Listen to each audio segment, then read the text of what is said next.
समय समय बलवान है नहीं पुरुष बलवान, काबे अर्जुन लूटियो ओही धनुष ओही बाण। समय કેટલો બળવાન છે, સમય કેટલો મહાન છે,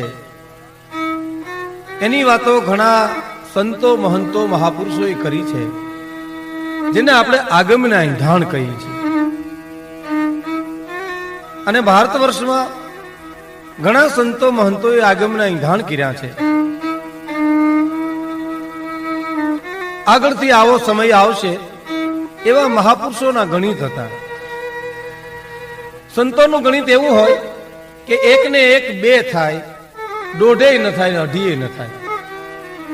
એટલે મહાપુરુષો એમ કે છે કે જ્યારે મનુષ્ય જીવન જ્યારે જીવતો હોય એ જીવતર ઉપરથી ગણિત માંડે કે હવે આવો સમય આવી રહ્યો છે.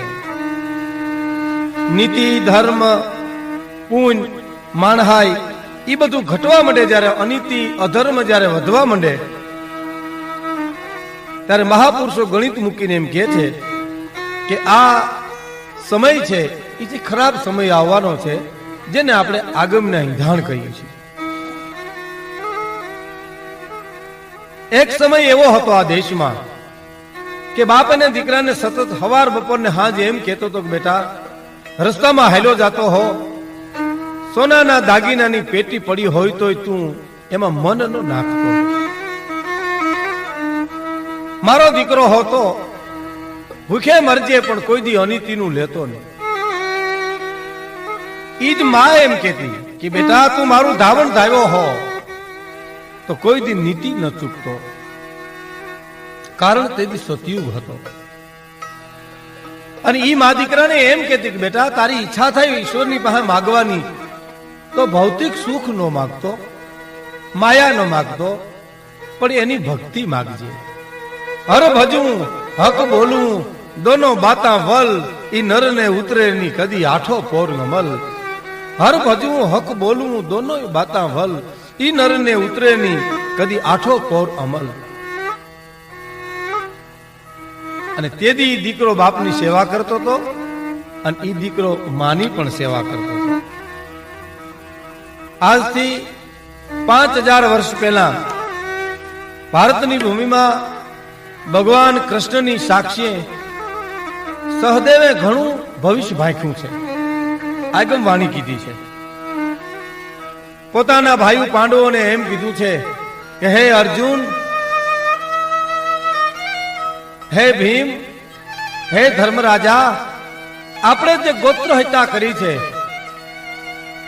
એનું આપણે જે પાપ લાગ્યું છે એ પાપ ગંગા નાવાથી નહીં ધોવાય, કાશીએ કરવત મૂકીને નહીં પૂરું થાય, અશ્વમેઘ યજ્ઞ કરીને પણ એમાંથી પાર નહીં પડાય. હવે તો એક રસ્તો છે કે હિમાલય હાડ ગાળીએ અને હાડ ગાળવાથી જો એ પાપમાંથી બચીએ તો. ત્યારે કવિઓએ કીધું છે કે પૃથ્વી પર હુલડ હાલશે અન નહીં જીલે ધરતી એનો ભાર, પણ કળજગ આવ્યો કારનો એ પછી થાશે હાહાકાર, પણ કળજુગ આવ્યો જ કારનો. અરે રે પછી તો થાશે હાહાકાર. ધરતીને જે પાપીઓનો ભાર લાગે છે ને એટલો પર્વતોનો ભાર નથી લાગતો. કવિ કે નટુદાન બારોટે આ વાત લખી છે, સૌરાષ્ટ્રના બહુ જાણીતા કવિ છે. એ એમ લખે છે કે કળજુગમાં સંસ્કૃતિ વિરુદ્ધનું વર્તન થાય છે અને વર્ષો વર્ષ જેથી દુકાળ પડશે, ધરતી ઉપર તેથી હાહાકાર થાય છે. અને વાત એ બહુ સાચી છે. કવિએ તો ત્યાં સુધી કીધું છે, સૌરાષ્ટ્રના એક કવિએ, કે કલીની વાતને કથું હું ક્યાં લગી, સરના એકાને જીતે સાદી બગી, ઘરના ઘાતકી થયા ગગો ગગી, બિચારી બેનડિયું હાર્યું થઈ હગી. ભીતરના ચિત્રને ક્યાં જઈને ભાખવા, દલના દખને ક્યાં જઈને દાખવા, નથી મંદિર હવે રામ ક્યાં રાખવા, નથી મંદિર હવે રામ ક્યાં રાખવા, અને ઉચાલા અમારે કહો ક્યાં જઈને નાખવા. આવો કળિયુગ જેદી ચારે પગે ધરતી ઉપર આવી જાહે તેદી નીતિ ધર્મ એ તો ઈશ્વર જેની લાજ રાખે એની રહેશે.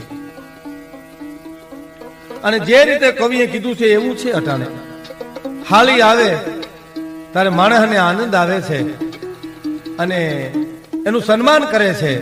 અને કોઈ બેન દીકરી આંટો દેવા આવે તો ભોજાઈને ન ગમે, ભાઈને ન ગમે, તો એમ થાય કે માજણી બેન જેદી ગમે નહીં, એથી બીજો કળિયુગ કયો હોઈ શકે.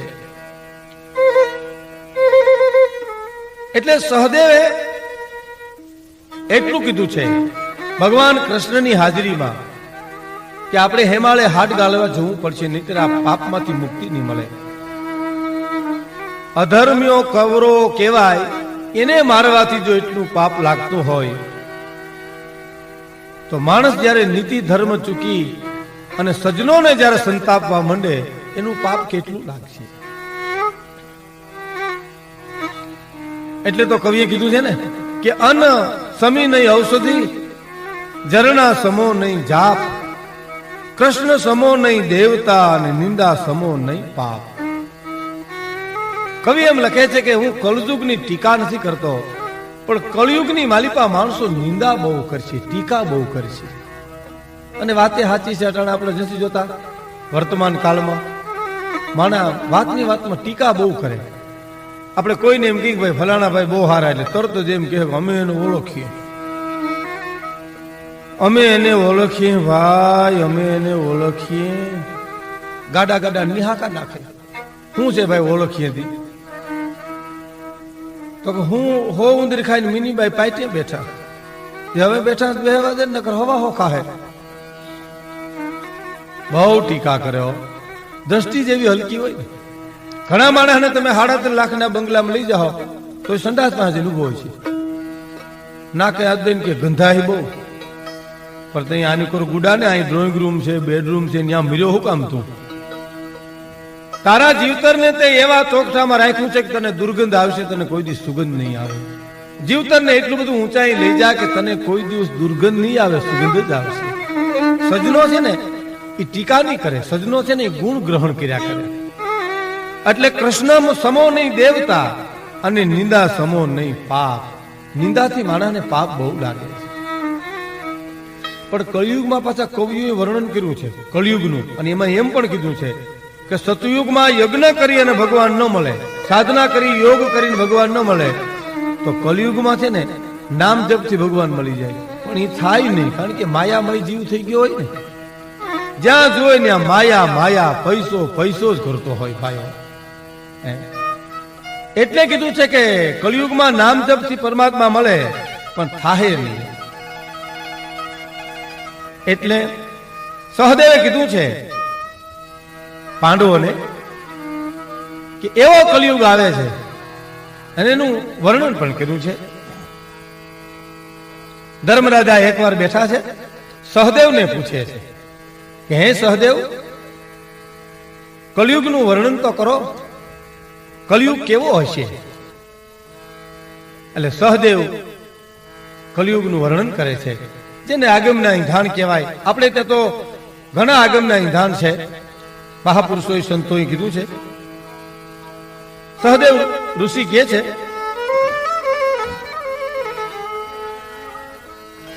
કે પુત્રીના પૈસે પિતા પરણશે, સંતાન શયન ખંડ સજાવેગા,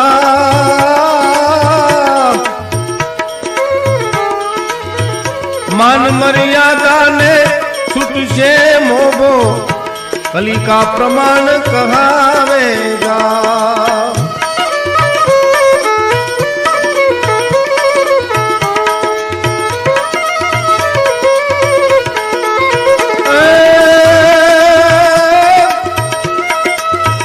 પુત્રીના પૈસે પિતા પરણશે, સંતાન શયન ખંડ સજાવેગા,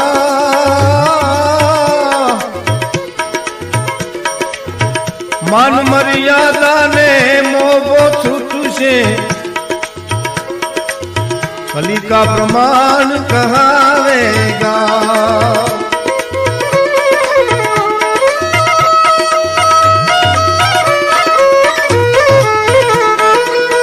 कहे सहदेव में नहीं रिए पांडवो ऐसा कलयुग आएगा। कहे सहदेव में नहीं रिए पांडवो ऐसा कलयुग आएगा।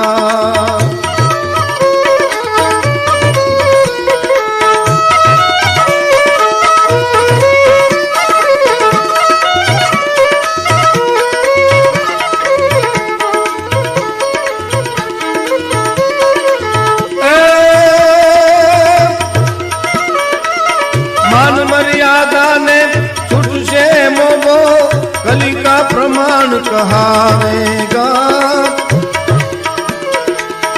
हिमालय हालो हवे तमे पांडवो ऐसा कलयुग आवेगा।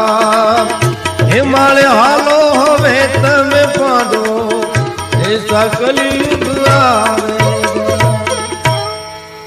हिमालय हालो हवे तमे पांडवो ऐसा कलयुग आवेगा। હવે આપણે નહીં રહી શકીએ અને બહુ સાચી વાત છે કે કલયુગની માલિપા સંતો સજ્જનો રહી ન શકે. આપણે અત્યારે સાંભળીએ છીએ, ઘણી વાર વાંચીએ છીએ કે દીકરી પાસેથી દહેજ લે છે, દીકરી પાસેથી બાપ પૈસા લે અને પછી પાછો પોતે પરણે અને એ બાપની જાનમાં પાછા સંતાનો આવ્યા હોય. ઘણી વાર વિચાર થાય કે જેને ચિતા ઉપર ચડવાનો સમય હોય એ પાછો સોરીએ સીડ્યો હોય. નગર વિચાર કરવો જોઈએ કે હવે તો તારું ઠાઠડીમાં હોવાનું ટાણું છે, હવે તારું ઘોડે ચડવાનું ટાણું નથી, પણ તોય વડના દીકરા લેરખો લઈ લે ભાઈઓ. અને એ દીકરીને એવે ઠેકાણે પરણાવે, એના પાછા પૈસા લે અને એના પાછા પોતે લગ્ન કરે. મોટી ઉંમરના પછી વરરાજા ભૂંડાઈ બહુ લાગે. સમય સમય શોભતું હોય ને એ સમય વિનાનું રૂડું ન લાગે. નાનો વરરાજો હોય, રૂડો રૂપાળો હોય, નમીણો હોય, બોલતો હોય, અમૃત ધરતું હોય, એવા વરરાજા પરણવા જાતા હોય તો સારે દિશાઓ દાંત કાઢતી હોય. અને આ ભાઈ મોટી ઉંમરના થયા હોય, પૂરો મૂસ્યું હોય, એમાં ઘોડે ચડે સારે દિશુ રોતી હોય કે આના મરસિયા ગાવાનું ટાણું છે ને આના લગ્ન ગીત ગવરાવે છે. એક ભાઈ ના મોટી ઉંમરે લગ્ન થયા, આમ તો લખણે રહી ગયેલો. મોટી ઉંમરનો વરરાજો તો ભૂંડો બહુ લાગે ને, ઘોડા ઉપર બેઠેલો, હાથમાં તરવાર, અને આમ વરરાજો પરણવા જતો હતો. આમ તોરણ આવે ને એટલે લગ્ન ગીતો પછી બાયુ ગાતી હોય. પણ આમાં જે દીકરીના લગ્નો થતા હોય ને એ દીકરી 4-5 દીકરીઓના સમૂહમાં જઈને સુકનના મગ ઉડાડવા જાય છે. હવે મગ સુકનના છે, મગ ને મીઠું બે હોય છે. હવે મીઠાની આપણે ખબર નથી, પણ આ કદાચ કહેતી હોય તારામ ન હોય તો અમારા તરફથી. એ મગ અને મીઠું એની મુઠ્ઠી ભરી હજી ઉડાડે ત્યાં એની બેન પણ એટલું બોલી કે બેન આ તો ગળઢો મર્યો છે. પણ ત્યાં તો ઘોડા ઉપરથી ઉતરીને ઠેકડા મીંડું મારવા, એમ કે હું ગળઢો નથી. પણ કઈને કીધું કે આ ગળઢો હતો એ ખબર હતી, પણ આ ગાંડી પાંસીનો છે એ ખબર નહોતી. આ પારકે ગામ જઈને ફૂદડીયું મારશે ઈ ખબર નહોતી. લગ્ન થયા પછી ઘીરે આવ્યા પછી ઈ સંસાર વિકૃત સંસાર કહેવાય. એક જણાના મોટી ઉંમરે લગ્ન થયા ને પરણીને આવ્યા પછી એને એમ થયું કે મારી પત્નીનું મોઢું જરા જોઈ લઉં. એટલે ઓરડામાં જવા મારે મોઢું જોવા સારું થયું. તો બાઈ લાજ કાઢીને બેઠી હોય, ફટમાં સવલી જાય. એ 1 વાર 2 વાર 3 વાર ઓરડામાં ગયો, પણ બાઈ લાજ કાઢીને બેઠી હોય એટલે પાછો વળી જાય. એક વાર એને શંકા હતી, હું મોઢું જોઈ લઉં મને હક થઈ જાય કે આ રૂડી છે, હું છે, છેતરાણા નથી કે મોટી ઉંમરે લગ્ન થયા છે. એમાં બાઈ 4થી 5મી વાર ઓરડામાં ગયો અને ઉઘાડે મોઢે બાઈ બેઠી હતી. કદરૂપાની પરાકાષ્ઠા, ભેંના વાહા જેવું મોઢું, સકરિયા જેવી આંગળીયું, કોલોના મિરસા જેવું નાક, અને રાખના ઢગલામાં પાણીનો છટકોર માર્યો હોય જે ખાડા પડી ગયા હોય એ મોઢાના ખાડા. એમાં વળી જાવડ ભાવડ દાંત કાઢ્યા. ત્યાં તો આને ફેર સીડ્યા ભાઈઓ, પડ્યો ઊંધે ખાંજ હેઠો, વાવાઝોડામાં જેમ લીમડો પડે એમ પડ્યો. હવે એની પત્નીને એમ થયું કે આને ક્યાંક વાય આવતી હોય, ક્યાંક હું છેતરાણી હોઉં નહીં. એટલે પગરખું લઈને આમ જ્યાં નાકે રાખ્યું ત્યાં તો બિચારો હાવ હમહમી ગયો. ઈ માણ જ્યાં પાણીનો છટકોર મારીને બહાર નાખ્યો તો જરીક હલવેલો એટલે તરત જ એની પત્ની પૂછ્યું, ખાવા આમ કાં કરો? આમાં મારે કોની લાજ કાઢવી, કોની ન કાઢવી, એટલું તો મને કયો. તા પડ્યા પડ્યા એટલું માણ બોલ્યો કે આખા ગામની લાજ મૂકી દેજે, એક મારી કાઢજે, અને એ મને જીવવા દેવો હોય તો. નકર તને જોવે ઈ જીવે એ વાતમાં હું માલ છે. હું તને છૂટ આપું છું કે ઉઘાડે મોટે વહી જાય છે બજારમાં, કોણ ભડનો દીકરો તારા સામે મીટ માંડી શકે એમ છે, સીપડું ફાટે એમ ફાટી પડે એમ છે, પણ એક મને જીવવા દેવો હોય તો મારી લાજ કાઢજે. એ મોટી ઉંમરના વરરાજા પરણી અને ભૂંડા લાગે તોય ભડના દીકરા લેરખા લે. આ કળિયુગમાં થઈ શકે, સતયુગમાં તો કોઈ દી આ બનતું જ નહીં. કળિયુગમાં તો કવિએ ન્યા સુધી કીધું છે ભાઈ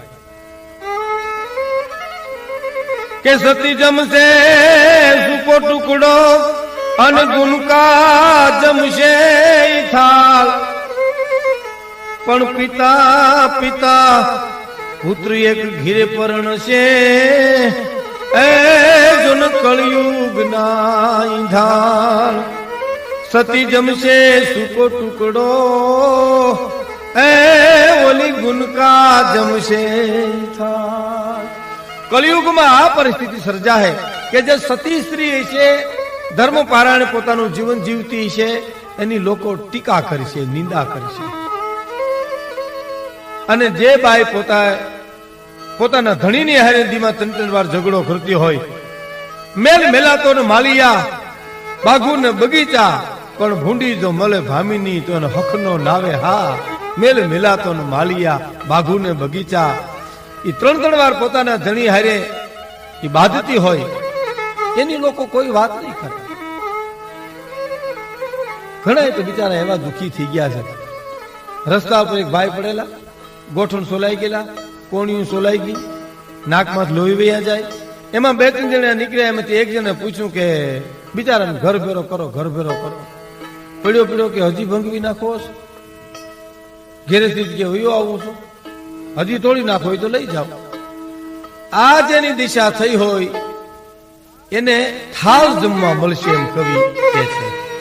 અને સતી છે ને એને સૂકા ટુકડા મળશે જમવા માટે.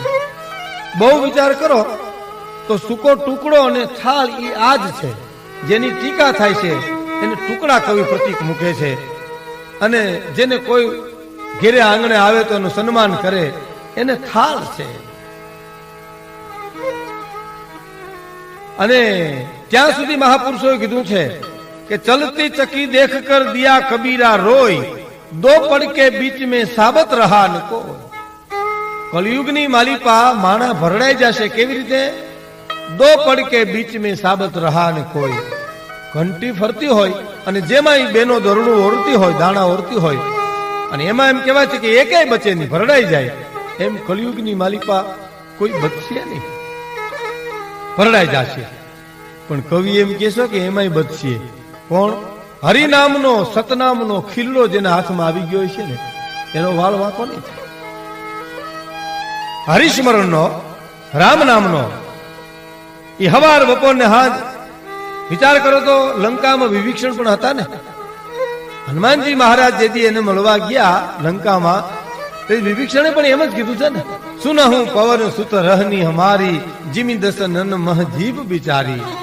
32 દાંતની વચ્ચે જેમ જીભ રહે છે એમ હું લંકામાં રહું છું. અને વાળ વાંકોનો તો કરી શકા રાવણ. કારણ કે જેની પાસે રામ નામનું હથિયાર છે, રામ નામનો સતનામનો ખીલ્લો જેના હાથમાં છે, એના વાળ વાંકા નહીં થાય. કારણ શું? કળિયુગમાં પાખંડ વધશે કવિ. અને એ પાખંડ વધશે એવો કે એને એક ઈશ્વરનું નામ બચાવી શકશે એમ કવિ કહે છે. બાકી તો બાપનું કયું દીકરો નહીં કરે, માનું કયું દીકરો નહીં કરે, ભાઈનું કયું ભાઈ નહીં કરે. એટલું નહીં, સતયુગમાં જે દીકરા ઉઠીને માને અને બાપને પગે લાગતા, એ કળિયુગમાં મા બાપને પગે લગાડશે અને લાગે છે. આપણે છાપામાં વાંચીએ છીએ, સાંભળીએ છીએ કે બાપ એના દીકરાને કરગરતો હોય કે ભાઈ હું તને પગે લાગુ, હવે તું જુગાર મૂકી દે, ભાઈ હું તને પગે લાગુ, હવે તું દારૂ મૂકી દે, ભાઈ હું તને પગે લાગુ કે તું વરલી મટકા મૂકી દે. આ મા બાપને અટાણ કળિયુગમાં પગે લગાડે છે દીકરા. પગે લાગવાની વાત તો ન્યારી હામાં પગે લગાડે છે. અને જેને મા બાપને પગે લગાડ્યા હોય, પાખંડી પુરુષ જેથી મરે ને એની વાહ કોઈ રોવા વાળું ન હોય. ઓલા તો મિથપ વાલા માનવી જગત છોડીને જાહે, પછી કાગા એની કાણી તો ઘર ઘર મંડાહે. એ ઝાડવું દુભ્યું ન હોય, કોઈ પણ માણસના કાલજાની માલિકમાં કડવું વેણ ન કીધું હોય, ઈ રોવે ત્યારે, ઈ મરે ત્યારે ઝાડવા રોવે, ધરતી રોવે. આવા પાખંડી મરે ને પછી કોઈ રોવે નહીં, કઈ ના રાજી થાય કે બલા ગઈ.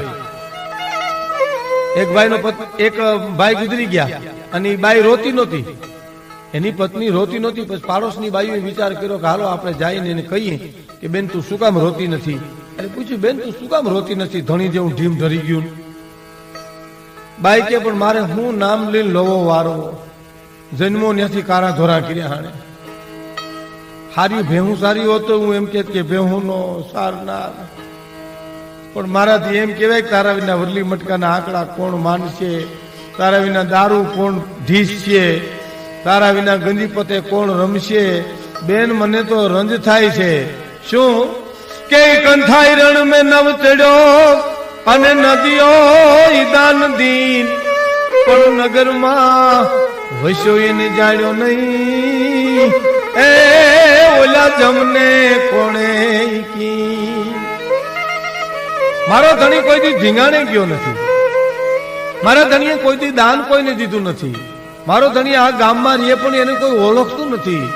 બેન મને તો વિચાર થાય કે ઓલા જમને કોણ કેવું કે અભાગ્યું અહીંયા રહીએ છે, આ ભાઈની ડેલી આયા છે એમ એને કોણ કહી આવ્યું. હાવ સાચી વાત છે.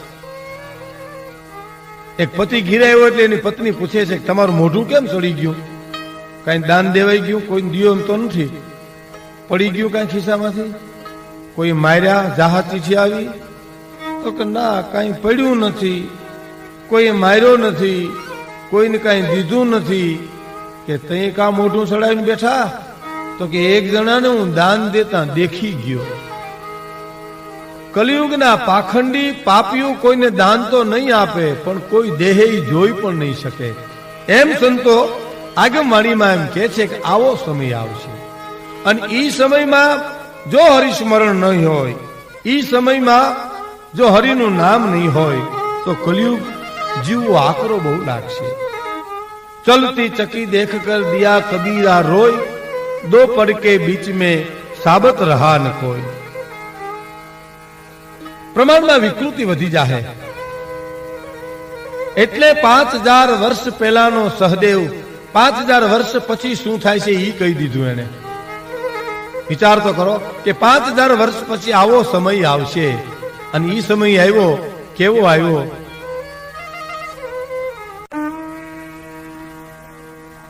અને એવો સમય આવશે કે જે સમયમાં માણા નહીં મળે. આપણે ત્યાં આગમમાં એક બીજી પણ વાત કીધી છે કે 12 ગાવે એક દીવો રહેશે. 12 ગાવનો પલો તમે કાપશો ત્યારે એક દીવો રહેશે. હકીકતમાં 12 ગાવ તમે ચાલશો ત્યારે તમને એક માણસ મળશે. બીજા ટોળા તો કેટલા છે, પણ જેમાં માણહાઈ હોય, જેમાં નીતિ હોય, જેમાં ધર્મ હોય, જેમાં દયા હોય, એવા માણસો તો તમને 12 ગાવનો પલો કાપશો ત્યારે મળશે. આવો સમય આવશે. સહદેવે આગળ કહી દીધું 5000 વર્ષ પહેલા. જે મને તમને સવારે હું ખાધું હોય યાદ ન હોય, કાલ ક્યાં જવું છે એ યાદ ન હોય, તેલના ભાવ જો હોય તો છાપા વાંચવા પડે એ ખબર ન હોય, એને આગળની તો ક્યાંથી ખબર હોય. એટલે તો આડેધડ જીવતર જીવે છે ને. એક ભાઈ અમારે ત્યાં છાપું વાંચ્યા કરે, અને છાપું વાંચે આખો દિયો, અને મહત્વના સમાચાર આપણે એને પૂછીએ કે આ સમાચાર વાંચ્યા તો કે ઈ શેમાં છે? આપણે કઈ છાપામાં તો કીધું મેં ન વાંચ્યું, પણ તું આખો દી હું કરજો એમાં. આપણે જોઈએ બસમાં બેઠા છે ને આપણે જેવું છાપું લઈ લે વાહેલો તરત શીશી કરીને આપણી પાસે માગે લાવો તા જરી. આપણે કે હજી લીધું તા તો હવે વૈસલુપાનું લાવો, વૈસલુપાનું લાવો. હવે વૈસલાપાના દીકરો થામાં ને અમારું અનુસંધાન ન્યા નીકળશે અને તું વયો ગયો વાહેલી સીટમાં ઠીક. તો હું કે ખબર 1 રૂપિયાના છાપામાં ના હું પાડો પણ તો આ હામો ફેરી ઉભો લઈ લે ને દાતારનો દીકરો સોતી એવો. ઘણા એવી વાતો બહુ કરે, પૈસો તો આજ છે ને કાલ નથી ને વાપરો ને મોજશો કરો ને ક્યાં ઠાઠડીમાં ભેરું આવવાનું છે ને રાવણ હું લઈ ગયો ને કરણ હું લઈ ગયો ને લાવો ને એક બીડી પણ તે મેલ સેટી ઉખેડી લઈ આવી વાતો કરે. એને તો કાલ હું થવાનું છે એની હું ખબર હોય, કાલ હું ખાધું એની હું ખબર હોય. કારણ શું ખબર? એના માટે તો નીતિમત્તાનું ધોરણ જોઈએ. એક જણો આમ ફાનસ પેટાવીને હાલ્યો જતો, તમે કોકે પૂછ્યું ક્યાં જાઓ? તો કે માણા ગોતવા જાઉં છું. બપોરના ટાણે ફાનસ પેટાવીને માણસ નીકળ્યો ત્યારે પૂછ્યું તમે ક્યાં જાઓ? આ ફાનસ લઈને? તો માણા ગોતવા. તો કે આ બધા દેખાય છે? તો કે માણાના મોરા પહેર્યા પણ મને કોઈ માણા નથી મળતું. ઈ 12 ગાઉનો પલો કાપશો તારે એવો એક માણા મળશે. અને બહુ વિચાર આપણે કરીએ ને તો અટાણું જે જીવતર એના તમે ગણિત માંડો એટલે આપણને એમ થાય કે આગેવાની બધી હાથી છે. આજે પૈસેથી પાણી મળે છે, ધરતી ઉપર હેમર હાલે છે, છાપા વાંચીએ ત્યાં માણાને મારી નાખે છે. જે માણાને મદદ કરતો હતો ઈ માણા આજ માણાને મારવા માંડ્યો. તો આપણને એમ થાય કે આ બધી આગમના ઈંધાણ જે છે ને બધા સાચા પડે છે. અને હજી જેટલું કીધું એ બધું સાચું પડવાનું છે. કારણ શું કે જે સતવાદી પુરુષો છે એ સતને આધારે જીવે છે, ઈશ્વરને શરણે જીવે છે. જે હું ખાઉં છું એ પચાવે છે પરમાત્મા, જે હું વાવું છું એ ઉગાડે છે પરમાત્મા. હું હાલું છું, ચાલું છું, ઉઠું છું, બેહું છું, મને બેહાડનાર કોક બીજો છે, ઉઠાડનાર કોક બીજો છે. તમે જોજો ઈશ્વર બહુ દયાળુ છે. આપણે ટાણે હુવડાવી દઈએ, ટાણે ઉઠાડી દઈએ, નકર આપણે તો હુવું જ નથી, આપણે તો હજી લડી જ લેવું છે. પણ ઈશ્વર દયાનો સાગર છે ને ગમે ને ઢગલી કરી દઈએ. તેથી સતને આધારે માણસ જીવતો હતો, ઈશ્વરને આધારે જીવતો હતો. અટાણે માણસ યંત્રને આધારે જીવે છે. ઈશ્વરને આધારે જીવે એને કોઈ દુઃખ ન પડે, યંત્રને આધારે જીવે એને તો દુઃખ પડે ને. આપણું ઊભું કરેલું છે એ. દાખલા તરીકે ઘોડું છે એ પરમાત્માનું સર્જન છે, મોટરસાયકલ છે એ આપણું સર્જન છે. ઘોડું દુબળું હોય ને તમારે જેતપુર જવું હોય તો દુબળું ઘોડું પણ મને તમને જેતપુર પુગાડે, કારણ કે ઈશ્વરની રચના છે. અને મોટરસાયકલ આપણી રચના છે, એ બગડે તો આપણે એને જેતપુર પુગાડવું પડે, એ આપણને ન પુગાડે. એટલે દુઃખ છે ઈશ્વરને શરણે જીવનારા માણસને કોઈ દિવસ દુઃખ ન આવે. પણ યંત્રને આધારે જીવતો હોય એ માણસ તો દુઃખી થાય ને. એર કન્ડિશન રૂમમાં જે માણસ રહેતો હોય એના અંતરમાં ટાઢક તો હરિસ્મરણ હોય તો થાય, બાકી ભીતું ટાઢિયું થાય, અંતરમાં ટાઢક ન થાય. એટલે આગમના ઈંધાણમાં એમ કે છે કે માણસો પછી પુસ્તકોની વાતોને નહીં માને, રામાયણની વાતોને નહીં માને. આપણે શું છે આગમમાં કીધું છે કે પંડિતો ને પોતીઓ ખોટી પાડશે,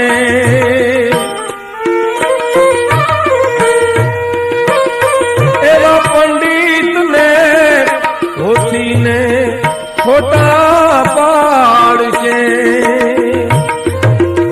ખોટા કરે ગીતાના પ્રમાણ રે એવી અજ્ઞાનતા, અધર્મ બેદી આવશે.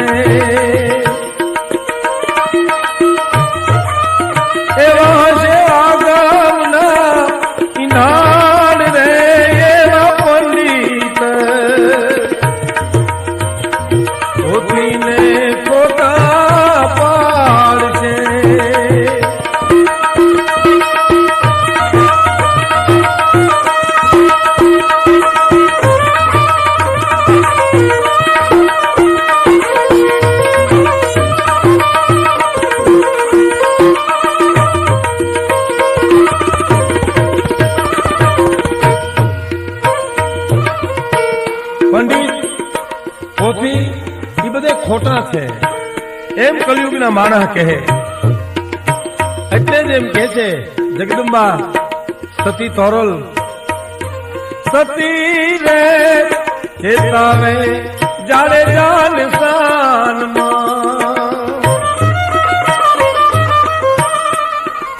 એ તો હવે સબાદની શાન રે ભર રે, જો બનમાં નારી ચૂડો ભાગશે એવા ભર રે, જો બનમાં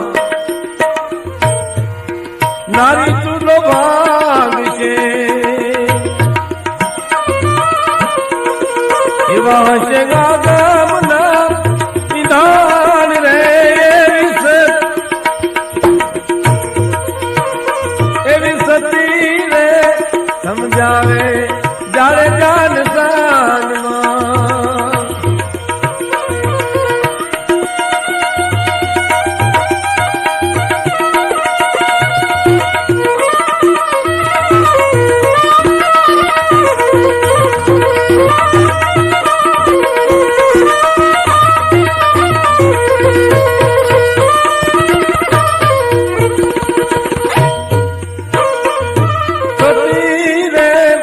ચેતાવે જાડે જાતે જો.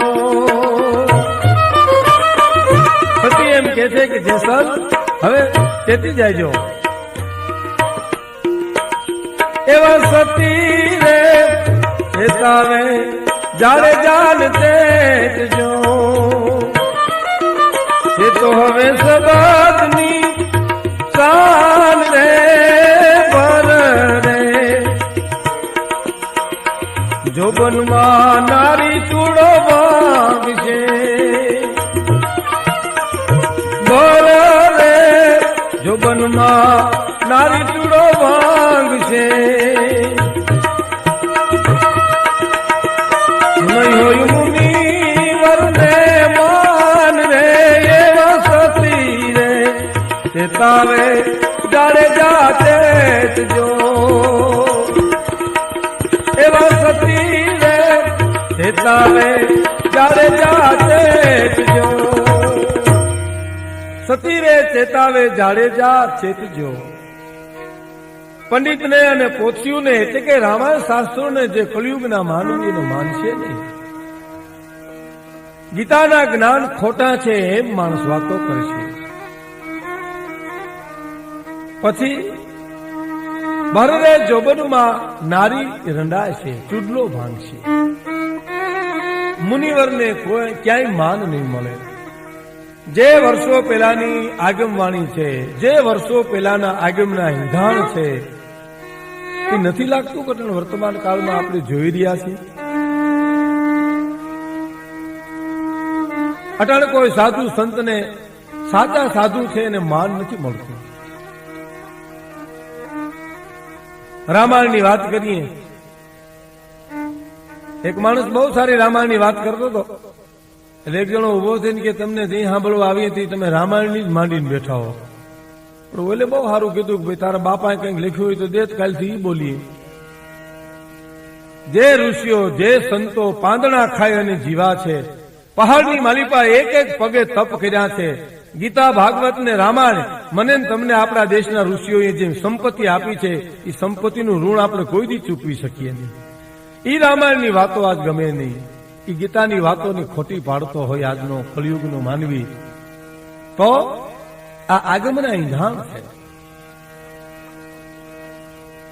કળિયુગમાં ખોટું બહુ થાય, નીતિમતાનું ધોરણ રહે નહીં, એકબીજાને છેતરવાની વાત આવે.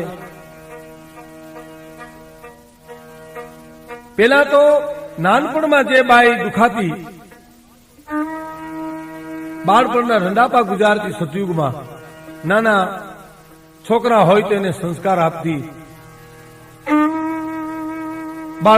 બાળપણના રંડાપા ગુજાર્યા હોય, એની ઉપર ઘઉં બાળતી હોય, મજૂરી કરી કરી અને છોકરાઓને મોટા કરતી હોય.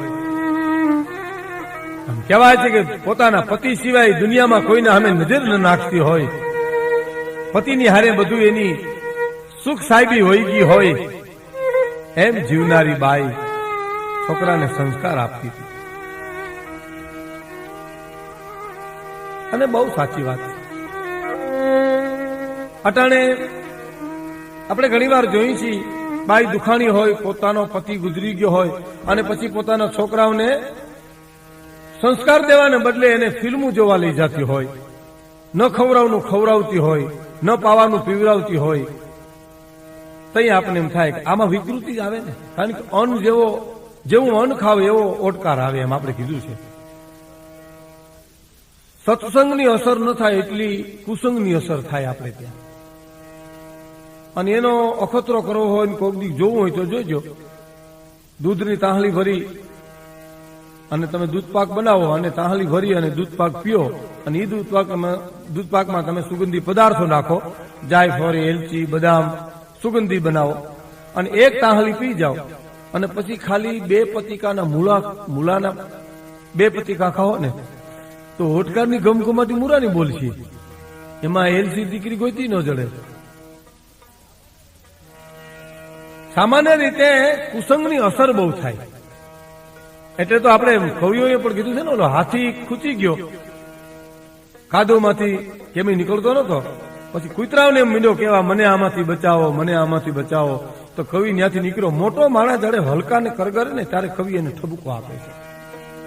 કેવો ઠપકો આપે છે કે તને કાઢશે ના કદી સ્વાન ભલા, ચૂપતા પર લોક જતો, એ તારી મોટ પુકાગ કે સંગ લજી, મારી જાગત તું હસતો, તારી મોટ પુકાગ કે સંગ લજી, મારી જાગત તું હસતો. કૂતરા બારો કાઢે ને ઈ જીવતર જીવવું, એના કરતા ભલામણા મોતને મીઠું કરી લે ને. એમ કુસંગની અસર બહુ થાય. એટલે કળિયુગમાં ચેતાવાની વાત કરે છે, ચેતવાની વાત કરે છે મહાપુરુષો. એનું કારણ એ છે કે જેમ બને એમ સત્સંગ કરજો, હરિસ્મરણ કરજો, નહીં તો કળિયુગમાં બચી નહીં શકાય. અને એથી આગળ આવીએ તો સૌરાષ્ટ્રની ધરતી ઉપર થયેલા સંત દેવાય પંડિત એ પણ કહે છે, એ જ વાત કરે છે.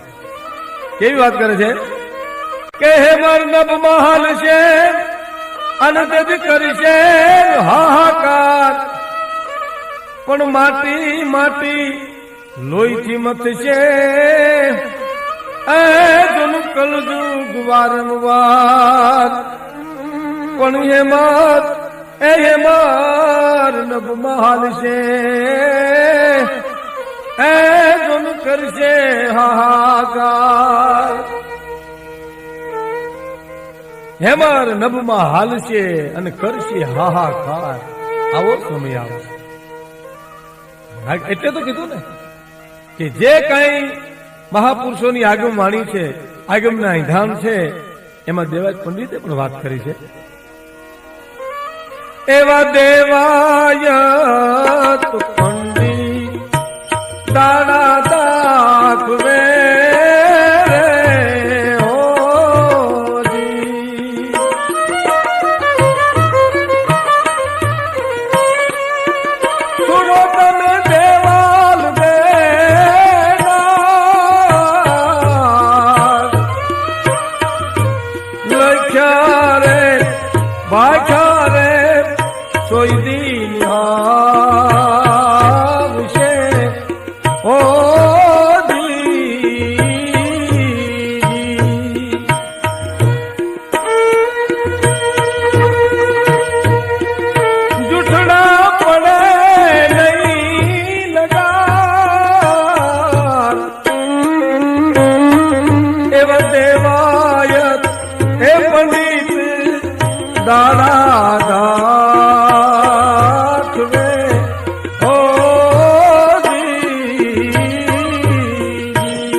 દાખવે સુણો તમે દેવલ દે નાદ લખ્યા ભાખ્યા કોઈ દન આવશે જૂઠડા જરી રે લગાર દેવાય તે પંડિત દાડા દાખવે સુણો તમે દેવલ દે નાદ જે કાંઈ કહેવાનું છે જે કાંઈ લખાણું છે એ બધું સાચું પડશે વિધવા શણગાર સજશે પર પુરુષથી કરે પ્રેમ એવો રે વખત એક દી આવશે નહીં હોય કલજુગે ધર્મ કે નીમ ધર્મ નહીં હોય નીમ નો હોય વ્રત નો હોય નવાણે નીર નો હોય વેતા જળ નો હોય વર્ષો વર્ષ દુકાળ પડે એ કળિયુગના ઈંધાણ કીધા છે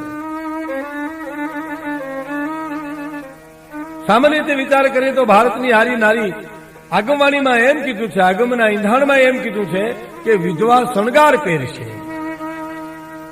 નહીતર આપણે ત્યાં ભારત વર્ષમાં જેનો પતિ ગુજરી જાય પછી એ સ્ત્રીના શણગાર ઉતરી જાય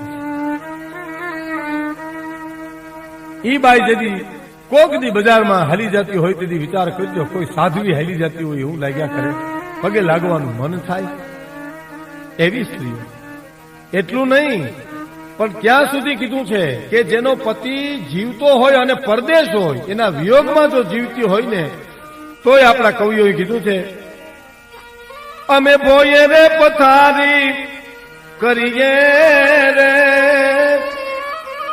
અમે માથામાં તેલનો નાગીએ રે એજી અમે ભોયે રે પથારી કરીએ રે અમે માથામાં તેલનો નાખીએ રે અમારો જો પતિ પરદેશ ગયો હોય તો એ બાઈ એમ કે છે કે અમે ભોયે પથારી કરીએ ઢોલિયા ઉપર સૂઈએ નહીં માથામાં તેલ નો નાખીએ કારણ મારો પુરુષ પરદેશ ગયો છે અને પરદેશ ગયો છે એટલે અમે માથામાં તેલ ન નાખીએ ભોયે પથારી ન કરીએ એ જ્યાં સુધી અમારો અલબેલો અમારો સાહેબો ન આવે આ સતયુગની સ્ત્રી કહે છે નીતિમય જીવનારી સ્ત્રી એમ કહે છે કે સાહેબો ગિયો છે વેરાણ ચાકરી રેલો સાહેબો હાલો છે વેરણ ચાકરી રેલો શું કે છે જલડીમાં સૂતા લાગે લાઈ મારો હલવેલો સંત ક્યારે આવશે રેલો એ મારો લાડો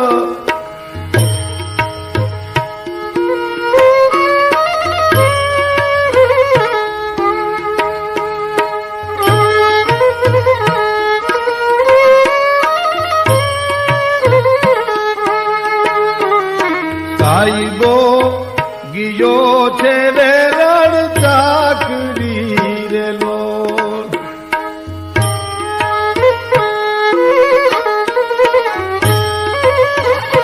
એ જલડીમાં સૂતા લાગે લાઈ મારો સાહેબો અલબેલો ક્યારે આવશે રેલો એ મારો સાહેબો અલબેલો ક્યારે આવશે રેલો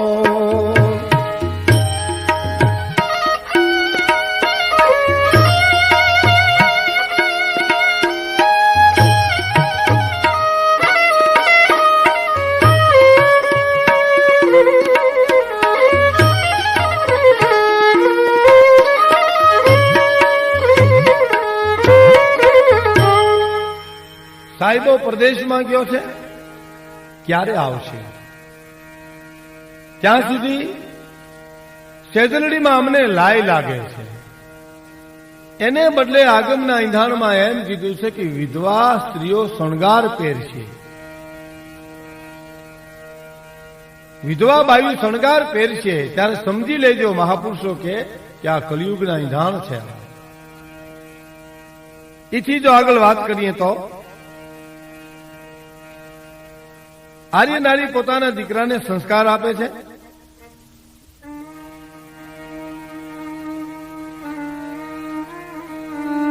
આજે આપણે દાંપત્ય જીવન જોવા બેહીએ છીએ ત્યારે બહુ દુઃખ થાય છે.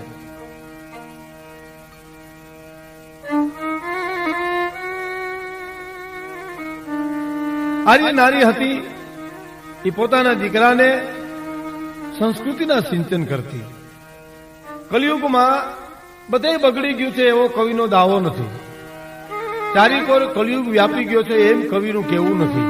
હજી સતના દીવડા છે, હજી ધર્મના થાંભલા છે, હજી શેઠ સગાસા જેવા છે, જગરૂસા જેવાય છે, પણ પ્રમાણ એનું ઘટવું છે અને યુગનું પ્રમાણ છે. યુગમાં વધઘટ થયા કરે. સતયુગ ઓછો થાય, કલિયુગ વધારે વધે એટલે વિકૃતિ વધે. એટલું નહીં, પણ એક વખત એવો હતો કે જે દીકરાને શિક્ષક એમ કે તું અહીંથી વયો જા, ભાગી જા, તને તારા માવતર મારી નાખશે. અઘોરી બાવો એક આવ્યો છે અને બિલખાના પાદરની માલિકા છેલીઓ એમ કે શું બોલા હે નાથ મારા માવતર મેલા કેમ જાય.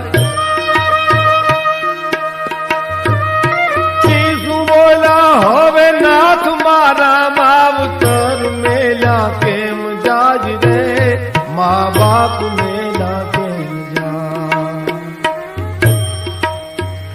એ નવ મહિના ઓદરે રાખ્યા ના ગણવો સી ગણ જાય. ભક્તિ મારા શીશને સાટે શું થાશે આ મસ્તક માટે. ભક્તિ મારા શીશને સાટે શું થાશે આ મસ્તક માટે.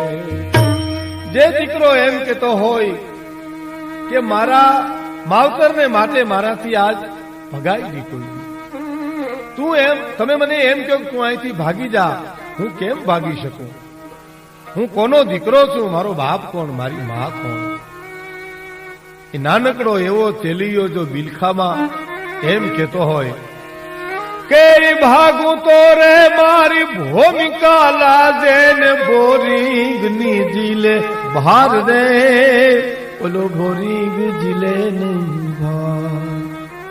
ઓલા મેરુ સરીખા એ ભલે ડોલવા લાગે ધરણી ને આકાશ, મેરા મન માં જાવું મૂકે તો ઈચે લયો સત ન ચૂકે. મેરા મન ભલે એની માં જાવું મેલે તો ઈચે લયો સત ન ચૂકે.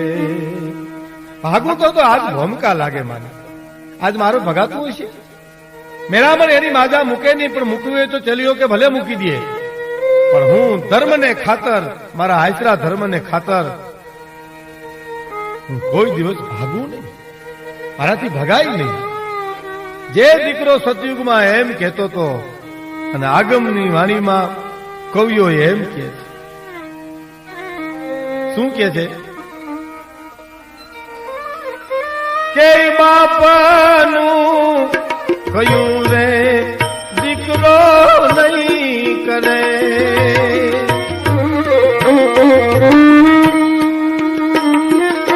એવા બાપનું કયું રે દીકરો નહીં કરે.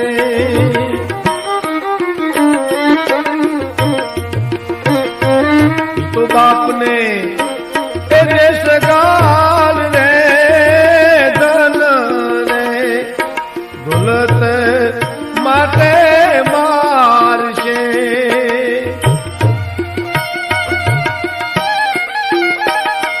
ઈ તો ધન રે દોલત માટે મારશે. બાપનું કયું દીકરો નહીં કરે, ધન દોલત માટે પોતાના પિતાને મારશે.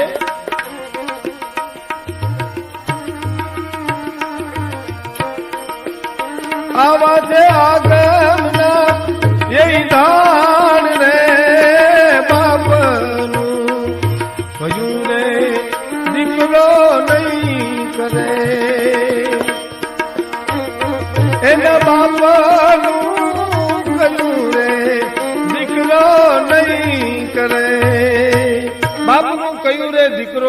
કરે, દુનિયા જાણે એમ દેશે કદાચ ગાળ, ધન દોલત માટે પિતા ને પુત્ર મારશે, આવા છે આગમના ઈંધાણ. આગમવાણીમાં કવિઓ મહાપુરુષો સંતો એમ કે છે કે આ સ્થિતિ થાય છે. ઈથી આગળ આવીએ તો એમ પણ કીધું છે કે દરિયો માધા મૂકશે અને ભૂખરો ઊગશે પણ સતી ધર્મ ચૂકશે. એ આ બધા કલયુગના ઈંધાણ પણ સતી નારી સતમુખ છે. અરે રે આ બધા આગમના દરિયો માજા મૂકશે, ભૂખરો ઉગશે ભાણ, સતી ધર્મ ચૂકશે, આ છે કલિયુગના ઈંધાણ. નટુદાન બારોટ આ વાત લખીને અંતે એમ કે છે કે આપણે કોઈ દિવસ દરિયાના તોફાન આવા નહોતા જોયા જે અટાણે આપણે જોઈ રહ્યા છીએ. વાવાઝોડા, ધરતી ઉપર જે પ્રકોપ થાય છે, ધરતીકંપ થાય છે, માણસને મારી નાખે છે, આ ચિત્રો બધા આગમની વાણીમાં મહાપુરુષોએ અગાઉથી બતાવ્યા છે કે આમ થાય છે. અને એટલે જેમ બને એમ હરિ સત્સંગ થાય, જેમ બને એમ માતા પિતાની સેવા થાય, જેમ બને એમ ભાઈ ભાઈનું કયું કરે, તો જ કલિયુગમાં બચી શકશે. હરિ નામનો સતનામનો જો ખીલડો હાથમાં આવી જાય તો એનો વાળ વાંકો નહીં થાય.